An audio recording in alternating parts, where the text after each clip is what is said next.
अंधेरी रात, बारिश हो रही है। कैमरा एक पुराने मकान पर जाता है।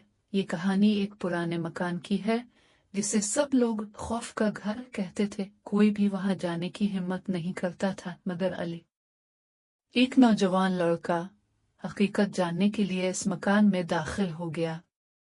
अली टार्च के साथ अंदर दाखिल होता है। हवा का शोर सुनाई देता है। अली जैसे ही एक कमरे में दाखिल हुआ, इसे लगा जैसे कोई धीमी आवाज में बातें कर रहा हो।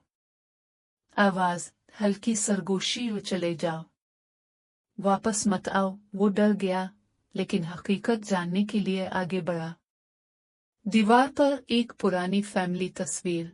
फोकस करते ही आंखें हल्की सी हरकत करती। कमरे की दीवार पर एक तस्वीर लगी थी। अली ने गौर किया तो महसूस हुआ कि तस्वीर में मौजूद आंखें उसे घोर रही हैं। फर्श से चीखने की आवाज। अली टॉर्च नीचे करता है।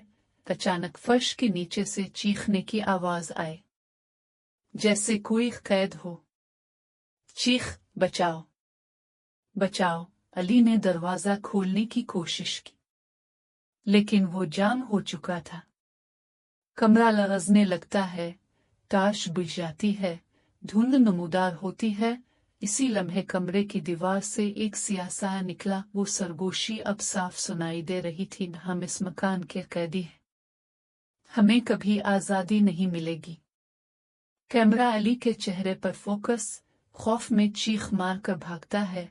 अली भागता हुआ मकान से बाहर निकला। इस दिन के बाद वो कभी भी नॉर्मल जिंदगी न गुजार सका। वे कहते हैं कि वो सरगोशियां आज भी सुनाई देती हैं। अगर कहानी अच्छी लगी हो तो वीडियो को लाइक करें, चैनल को सब्सक्राइब करें और बेल आइकॉन को जरूर दबाएं ताकि नई आने वाली कहानियां अब तक पहुंच सकें।